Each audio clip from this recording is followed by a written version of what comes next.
Astrology lovers, welcome to my channel. Here we talk all about synastry with me, your host Imani. I'm a writer and an astrologer, and my specialty is looking at the patterns in astrology that have to do with describing relationship dynamics. And there's a lot of them. There's a lot going on in your chart, and when you put your chart and someone else's chart together, there's all kind of magic that can happen. Right now we're doing an ascendant overlay series. We're going to go through all the houses. So far we've done 5th house, 9th house, 7th house, and 6th house. Today we're going to be talking about ascendant in the 1st house as a synastry overlay. For the most part, if you have the ascendant in the 1st house synastry overlay with someone, you guys most likely have the same rising signs. So this one, it's just very straightforward. It's what you would think it would be when you run into someone with the same rising sign as you. The 1st house describes you, your personality. Other people sometimes call the rising sign like the mask, or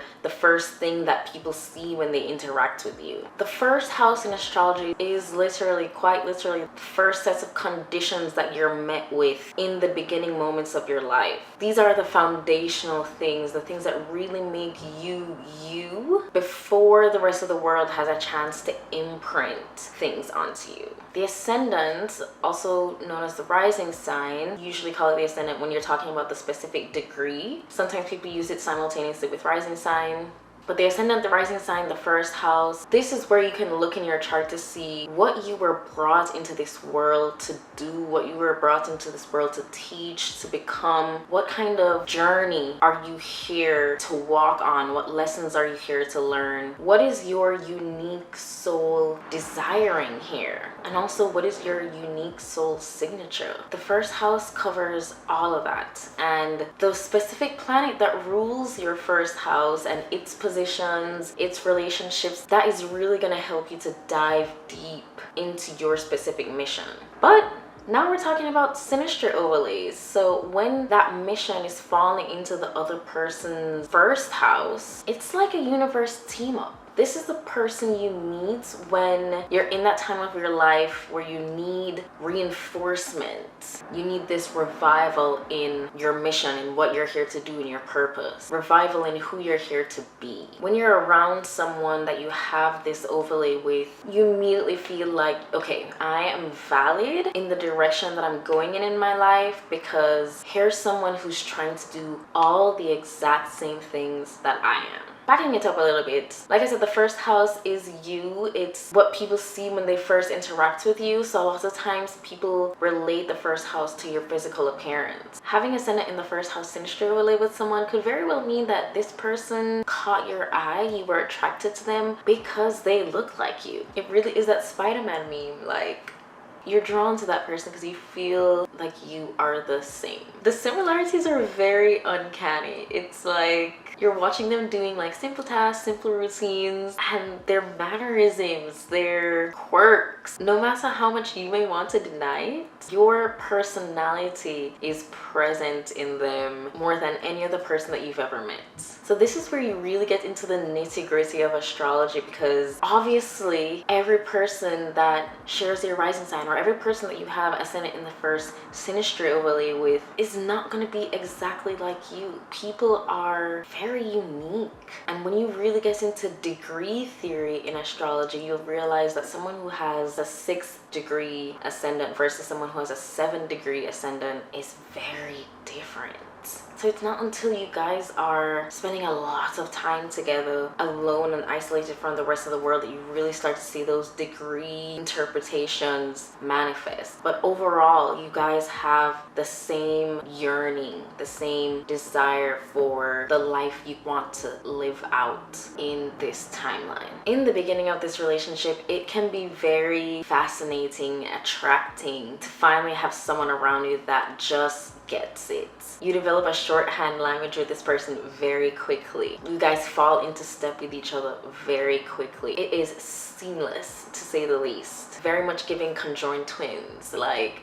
But the trouble with this is that without anything else in your synastry that is making you guys distinct from one another, that initial attraction can fade and become very sibling-like, very roommate energy. If you have this overlay, this is really one that I feel like needs oppositional aspects, needs square aspects, just to bring back some of that friction, some of that polarity that you need in relationship to grow, to be attracted to. Otherwise, that sameness, it can become stale. But even when it's not a romantic relationship, when you have this as something more platonic, when you have this overlay with someone that is in a platonic relationship with you, down the line, after that initial fascination and attraction to one another, it can start to feel like the other person is some kind of imposter that's like trying and failing to be this copy of you. Outside of that, other issues that you can run into with this synastry overlay is that once you start to see these little differences, it's like, okay, now I want you to be on my side and reacting the same with me with this situation, and now you want to be different.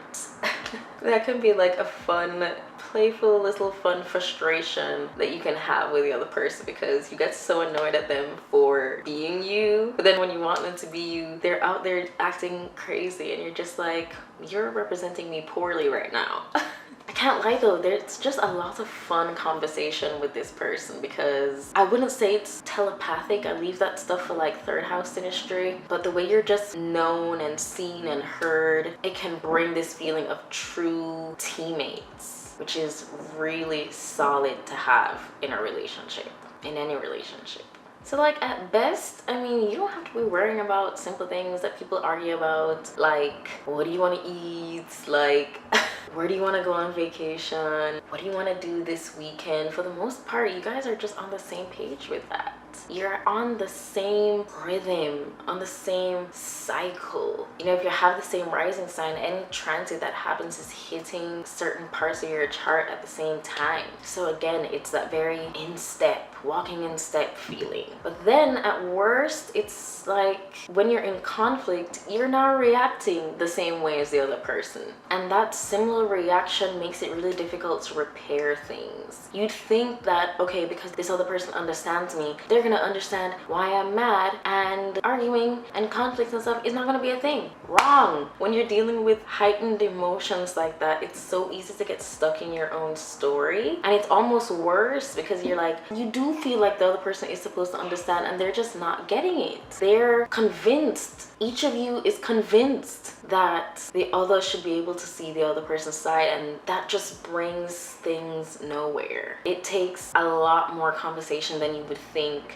with this overlay to get on the same page when you have those rare moments that your different placements are in charge and acting up. But that's the thing with oppositional aspects and square aspects, it leaves enough difference to where you don't clash in terms of like, you're not dealing with the same energy, you're not dealing with rock on a hard place. There are adjustments that each of you are comfortable with making to where you can get back on the same page again. Otherwise, when you're dealing with the same thing, it's like, it just repels. I hope I explained that right. I hope that makes sense. When you have this overlay and you have other like trines and sextiles, that's what can make this relationship a little too comfortable. It's like both of you can fall prey to forgetting your mission entirely, forgetting that this person came into your life to validate who you want to be, and you just both kind of begin to settle in life.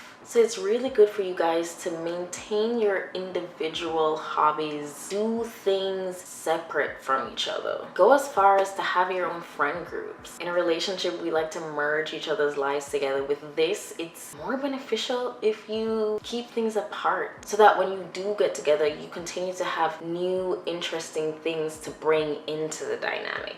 I've had this with 2 people I've been romantically involved with. And sometimes it can be really annoying because you can get a taste of your own medicine. They can do something that really ticks you off, and then you reflect and realize that you do that to people all the time. You have to be like, damn, do I hate myself? Is this how people have been seeing me this whole time? But then it's like, because they're doing the same thing and they feel valid in that, you don't have an example to show you how to change and how to grow, how to transmute the patterns you're already stuck in, because more than likely they're in the same patterns too. It's like putting yourself in the same environment and thinking that you're not going to do the same things. Not likely. I feel like this is a synastry overlay that can thrive with short-term relationship because it just gives you that burst and that fire to be yourself again, be your full self again. But if you want to continue this as a long-term relationship, take those suggestions, build different lives so that you always have something to compare and contrast to within each other. Again, if this is not a romantic relationship, this is particularly a synastry overlay that can do well with a significant age gap, like adult, child, auntie, niece, because that person will be able to give that wisdom and experience to say, this is what doesn't work, try this. And that can help to give the other person a head start or feel like they have some kind of a head start in life. It can feel really difficult with this one at times, but for the most part, it's really fun. You're definitely not going to be short of excitement in this. Next up, we're gonna have Ascendant in the 3rd house, synastry overlay. Check what you have with people, check placidus, check whole signs, and then come back for the interpretation. I'll see you soon.